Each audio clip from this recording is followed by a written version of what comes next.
Ada kembali bersama kami di NTV Sport, saatnya gocek Barco bersama Barco Tobobolo. Kalau berdua dia ini bawanya ketawa aja gitu. Betul, kan. harus Tadi udah ceria. di-spill ini sama Gianni Infantino ya, Yes, selaku FIFA begitu ya, bahwa 2030 akan membuka kesempatan 64 tim yang akan masuk. Menurut hitung-hitungan Bro Marco seperti apa? Ya, jadi ceritanya gini, jadi memang ada wacana 64 tim, tapi tidak disampaikan dalam extraordinary meeting kemarin, kongres kemarin, bukan. Jadi dia dalam sebuah wawancara dengan salah satu media, nah dia berbicara mengenai wacana itu. Tapi sebelum kita melangkah jauh ke meningkatnya jumlah peserta Piala Dunia, kita pandangin dulu nih.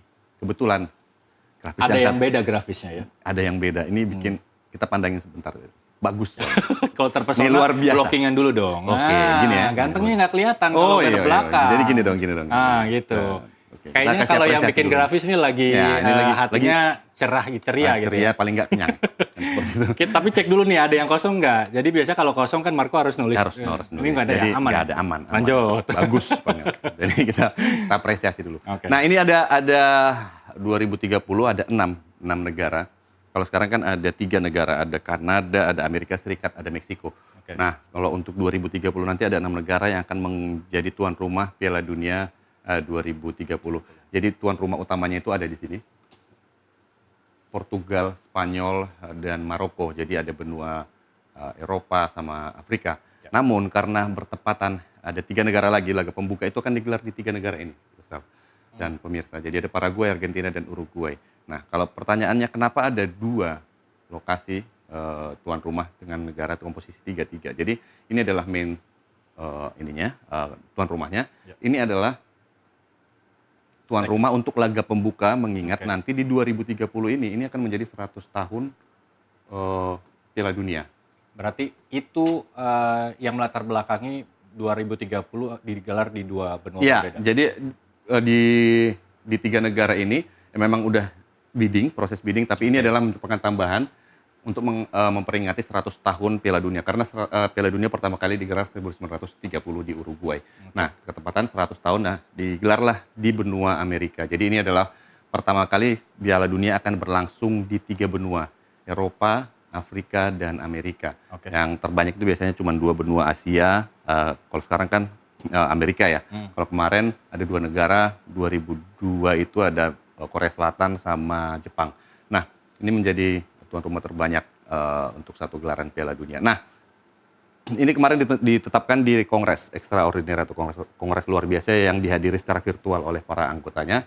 Dan untuk 2034 nanti itu di Arab Saudi. Arab Saudi. Nah, sebelum lanjut, banyak pertanyaan masyarakat terhadap penentuan negara-negara ini. Ya. Apa yang didasari FIFA menentukan negara-negara ini sebagai tuan rumah Piala Dunia? Ya, tentu saja kemampuan masing-masing negara untuk menjadi tuan rumah. Karena di sana yang pasti ada stadion, ada yang pasti itu adalah jaminan dari negaranya. Karena sebelum kita mengajukan, jadi ini proses bidding. Kalau ini mereka akan mengajukannya lewat proses bidding. Nanti kita akan mengajukan untuk bidding tahun berapa, pemain 2000. Indonesia juga pernah, tapi nggak terpilih. Lalu mereka bertiga ini mengajukan untuk beberapa episode atau periode Piala Dunia. Jadi bukan hanya 2034, tapi mereka akhirnya terpilih. Bukan hanya 2030, tapi mereka akhirnya terpilih di 2030. Jadi yang dilihat FIFA itu adalah fasilitas. Ya. Mereka punya stadion yang memadai untuk menggelar itu, finansial. Negaranya cukup memiliki finansial untuk menggelar Piala Dunia di sana. Yang ketiga tentu saja faktor keamanan. Nah, ini yang menjadi utama. Indonesia perlu meningkatkan kualitas ya, mulai dari stadion, sisi finansial, sisi keamanan yang tentunya belum mencapai batas standarnya FIFA. Iya, yang pastinya sebenarnya yang lebih utama itulah jaminan dari negara. Jadi kalau kita mau mengajukan jadi tuan rumah, kita harus ada jaminan dari negara yang tertulis. Jadi negara menjamin pengajuan ini diketahui oleh negara dan akan dijamin oleh negara. Jadi itu dibutuhkan untuk menjadi tuan rumah Piala Dunia, baik itu kelompok umur ataupun Piala Dunia senior seperti sekarang ini. Nah, apakah dari 6 lokasi ini juga yang mengakomodir keinginan FIFA bahwa 2030 ini akan ada penambahan negara yang menjadi peserta di Piala Dunia? Iya, jadi kalau kita berkaca kepada sejarah Piala Dunia sebenarnya, kita melihat ada perubahan, ada peningkatan, maksudnya fluktuasi ada dari 13 awalnya, jadi awalnya itu cuma 13, terus naik ke 16, turun lagi 15, 13, sampai akhirnya di tahun rentang waktu 78 sampai 94 dia masih 24 tim. Lalu di 94 ke 2022 dia masih 32 tim. Lalu masuk ke 48 tim di tahun 2026. Jadi begini, peningkatan jumlah peserta ini sebenarnya merupakan salah satu program strategis, program unggulan PSN dari kalau di Indonesia ya, yes. strategis nasional ya. Ini adalah program strategis, program unggulan dari Presiden FIFA Gianni Infantino saat dia pertama kali terpilih di tahun 2016. Nah, kenapa dia menginginkan adanya penambahan jumlah peserta? Yang pasti adalah Infantino ingin memberikan kesempatan kepada negara-negara yang memang selama ini selalu berupaya masuk ke Piala Dunia tapi nggak bisa karena mereka kalah bersaing di babak kualifikasi karena memang di zonanya dia atau di benuanya dia itu banyak negara-negara kuat. Nah, ini juga udah dilakukan di 48 tim untuk 2026. Ini adalah pilot project pertama yang udah berhasil meningkatkan jumlah peserta. Kita lihat ada beberapa tim debutan, ada Curaçao, ada Cape Verde, ada Jordania, ada Uzbekistan kemarin yang akhirnya bisa ikut ke Piala Dunia. Nah, kalau kita lihat berkaca ke Piala Dunia sebelumnya, memang negaranya itu aja gitu. Yang lolos itu pasti dari Asia itu yang paling sukses itu adalah Korea Selatan. Korea Selatan itu 12 kali mereka lolos ke Piala Dunia melalui mewakili Asia. Mereka pertama kali di 86 mereka sudah lolos Korea Selatan dan mereka nggak pernah absen sampai di 2022. Dan absen, Indonesia tapi belum pernah menang. Belum pernah juara. Mereka pernah lolos sampai ke babak semifinal. Nah, Indonesia sebenarnya pernah menjadi negara Asia pertama yang main di Piala Dunia. Indonesia main di tahun 38, tapi dengan nama Hindia Belanda. 38 sebelum merdeka bahkan. Masih Hindia Belanda. Tapi FIFA mengakui bahwa Indonesia sudah main di Piala Dunia tahun 38, walaupun menggunakan nama Hindia Belanda. Nah, inilah mengapa jumlah pesertanya ditambah oleh Gianni Infantino. Dia ingin memberikan kesempatan kepada negara-negara yang selama ini tidak bisa mencicipi Piala Dunia, mereka hanya jadi penonton, dan dia ingin meningkatkannya menjadi 64. Ini disampaikan dalam sebuah wawancara. Jadi dia dalam wawancara dengan salah satu media asing, dia menyampaikan bahwa ada wacana untuk 64 negara, mengingat 48 negara ini yang saat ini berlangsung di Amerika, Kanada, dan Meksiko itu dianggap relatif sukses. Banyak yang beranggapan bahwa dengan 48 negara ini tingkat persaingannya itu akan semakin tidak terlalu baik, tidak terlalu kompetitif. Namun ternyata kita melihat sekarang bahwa banyak negara-negara yang baru justru bermain sangat kompetitif. Salah satunya Cape Verde. Cape Verde bahkan memaksa Argentina untuk bermain extra time sebelum akhirnya kalah dengan skor tipis kepada juara bertahan. Jadi ini yang melatar belakangi Infantino untuk kembali ingin menambahkan 64 negara. Tapikah apakah itu juga anggapan masyarakat bahwa ya Gianni Infantino mau menambah cuan nih dengan menambah 64 negara masuk Piala Dunia 2030. Ya kan? Jadi semakin banyak peserta berarti semakin banyak pertandingan. Semakin banyak pertandingan berarti semakin banyak cuan. Tapi bukan berarti negara-negara yang masuk itu diuangkan ya, bukan nyogok bisa ya. jadi ya kan takutnya gitu kan. Jadi intinya semakin banyak pertandingan berarti semakin banyak laga yang disiarkan televisi, semakin besar hak siarnya, semakin banyak orang yang ke stadion, itu kan menjadi pendapatan baru kepada FIFA sendiri. Nah, kalau kita secara hitung-hitungan kalau 64 kemarin aja di babak kualifikasi Piala Dunia kita masuk ke round 4. Apakah itu sudah cukup bagi Indonesia untuk berkesempatan masuk ke 64 negara ini? Iya, jadi kalau kita hitung-hitung, kita lihat wakil Asia dulu dah. Kita wakil Asia ini sebenarnya cukup bertambah, cukup signifikan ya. Dari tahun 30 nggak ada wakil Asia sama sekali. Kita baru pertama kali ada di tahun 70 kalau nggak salah. Ini Iran kalau nggak salah ya, negara Timur Tengah pertama, atau Kuwait saya lupa. Lalu 2006 kita naik menjadi 4 wakil Asia. Lalu di 2026 naik menjadi 9 wakil Asia. Dan di sini kita bisa mencapai round 4. Dan ini round 4, kalau kita kemarin bisa masuk di peringkat kedua dan kita akan masuk playoff, masih ada peluang untuk lolos sebenarnya. Tapi kita hanya berada di posisi keempat dengan tidak pernah menang sama sekali. Nah, apakah peluang kita akan bertambah besar apabila jumlah peserta ditingkatkan menjadi 64?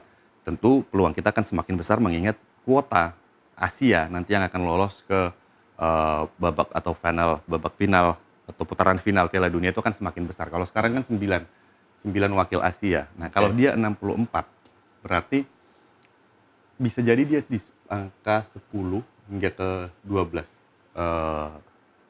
dari Asia. Nah, kalau di angka 10 sampai 12 berarti persaingan kita untuk masuk itu akan semakin lebih ringan lah boleh dikatakan. Walaupun masih tetap ya babak kualifikasi itu kan nggak bisa kita pandang anggap enteng ya. Tapi paling tidak kuota yang diperebutkan itu lebih banyak. Belum lagi nanti mungkin tambah playoff. Nah, jadi ini juga ada psikologis negara-negara lain yang mungkin juga sepemikiran sampai Indonesia bahwa kesempatannya ada nih. Nah, mereka juga mengeluarkan kemampuan yang optimal untuk masuk ke 64 itu. Betul. Jadi persaingan juga akan semakin ketat dong. Ya, sebelum ini kan masih wacana ya. Dan kita mungkin oke lah, ada wacana ini kita sambut baik boleh dikatakan seperti itu. Tapi ini untuk menuju ke finalnya, apakah 64 ini bisa jalan atau enggak, ini yang menjadi pertanyaan sebenarnya. Karena sampai saat ini aja ini udah ditolak gitu loh. Ini udah ditolak sama UEFA. Presiden UEFA kemarin mengatakan it's not a good idea atau it's a bad idea. Jadi ini ide buruk dan mereka tidak akan mendukungnya. Dan yang lebih parah lagi adalah Presiden AFC sendiri juga itu menganggap ini bukan hal yang baik gitu loh. Dia menganggap ini akan ada chaos nanti kalau ini sampai 64. Artinya masih panjang jalan menuju 64 tim ini, tapi bukan tidak mungkin. Dan apakah Indonesia bisa lolos apabila jumlahnya meningkat? Ya peluangnya akan semakin besar. Dan apakah kita patut berbangga kalau kita lolos saat Piala Dunia ini bertambah menjadi 64 negara. Kalau bagi saya selama nggak nyogok, saya pikir sih kita harus bangga. Kita masuk lewat jalur kualifikasi walaupun jumlah pesertanya 64, kita harus bangga. Gitu. Terakhir, harapan kemudian kalau memang 2030 ini tetap diakomodir 64 negara, apa yang kemudian bisa Indonesia lakukan? Ya paling tidak untuk memperbaiki performa, terus kemudian ini juga kan pelatih baru kita belum tahu nih. Gimana menurut Anda ke depan? Jadi sekarang kan perjalanan masih panjang lah. 2030 sekarang 2026 berarti ya ada 4 tahun lah. Nah, ini ada beberapa tolak ukur yang mungkin akan bisa dilihat. Salah satunya nanti ada Piala AFF yang akan berlangsung di bulan ini. Lalu ada Piala Asia juga. Lalu nanti ujungnya adalah kualifikasi Piala Dunia untuk 2030. Apabila nanti memang jumlahnya meningkat, maka peluang secara di atas kertas yang masuk peluang kita untuk lolos besar. Namun bukan berarti kita lolosnya dengan gampang. Enggak, Indonesia juga harus berkembang selama fase ini. Yang pasti adalah kualifikasi Piala Dunia itu akan menjadi tangga terakhir yang harus dilalui oleh timnas Indonesia. Pertanyaannya optimis atau tidak? Kita harus optimis. Optimis, meskipun tanpa apapun. Iya, kita harus optimis walaupun persaingannya ketat gitu. Kita harus optimis. Baik, waktu kita terbatas. Tapi ke depan tanggal 19 kita menghadapi atau melihat final. Piala Dunia. 20 ya, 20 Juli, sorry. Minggu dini hari. Ya, itu kita akan tahu siapa yang akan masuk ke final. Prediksi Bro Marco? Iya, sebenarnya ada tinggal 4 tim yang ada di sini, Inggris, Spanyol, Prancis, dan Argentina. Kalau saya dari awal memang menjagokan Prancis dan Argentina. Tapi kalau melihat Inggris kemarin bermain seperti itu, kemungkinan bisa saja Prancis-Inggris. Tapi saya tetap di Prancis, Argentina. Kesempatan menang kembali Argentina kalau nggak salah yang sebelumnya? 2022. Kesempatan back-to-back itu menurut Anda? Kalau Anda menjagokan Prancis dan... Selama Lionel Messi tidak santengan, saya sih berpikir Argentina masih bisa dijagokan untuk back-to-back. Kita lihat siapa yang akan menjadi juara Piala Dunia 2026. Dan kita harapkan juga Indonesia bisa masuk di Piala Dunia 2030 kalau memang 64 negara itu. 64 atau berapapun Indonesia harus lolos di 2030. Harus lolos. Baik, kita tetap dukung apapun hasilnya. Betul. Baik, terima kasih Bro Marco sudah di Gocek Bro Marco. Demikian Gocek Bro Marco bersama Marco Tampu Bolon. Nusantara TV Sport akan kembali usai jeda.